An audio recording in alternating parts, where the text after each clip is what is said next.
Une vidéo circule depuis quelques jours sur les réseaux sociaux. On y voit le président gabonais Brice Clotaire Oligui Nguema filmé à son insu.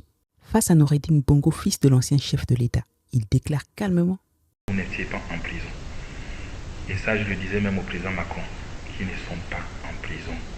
Une phrase courte, mais lourde de sens et qui interroge.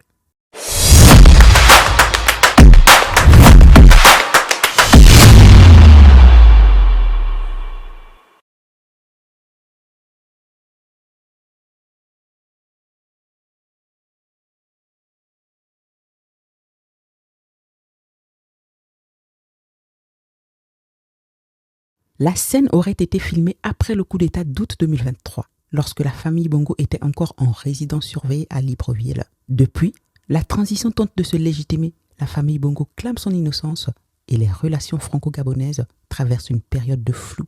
Mais cette vidéo dévoilée sans autorisation change la donne.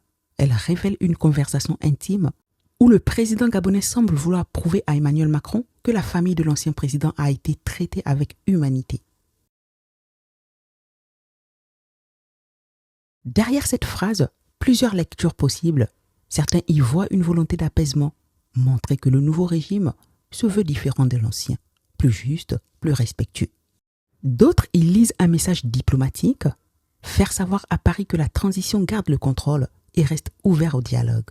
Mais cette déclaration soulève aussi une interrogation plus sensible. Pourquoi le président Oligui Nguema tenait-il à informer le président français? Et surtout, pourquoi le dire à un Bongo? Dans un pays marqué par des décennies d'influence française, la simple mention de Macron réactive les vieux soupçons de la France-Afrique. À Libreville, la séquence divise.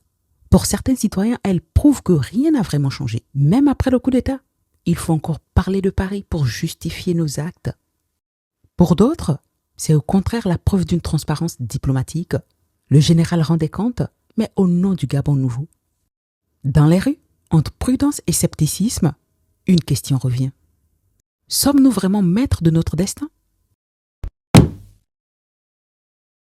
Entre vidéos volées, messages codés et jeux d'influence, la frontière entre pouvoir national et validation internationale reste floue. Une chose est sûre, la transition gabonaise se joue aussi sous le regard de Paris. Alors, face à ces images, une question demeure. La France a-t-elle joué un rôle direct ou non dans le coup d'État d'août 2023? Votre avis compte? Partagez-le en commentaire. Et abonnez-vous pour continuer à nourrir des débats intelligents et éclairés. À tantôt!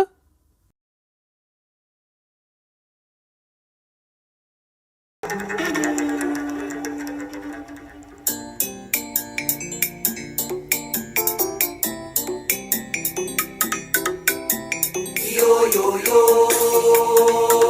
vamwana nzendi haya.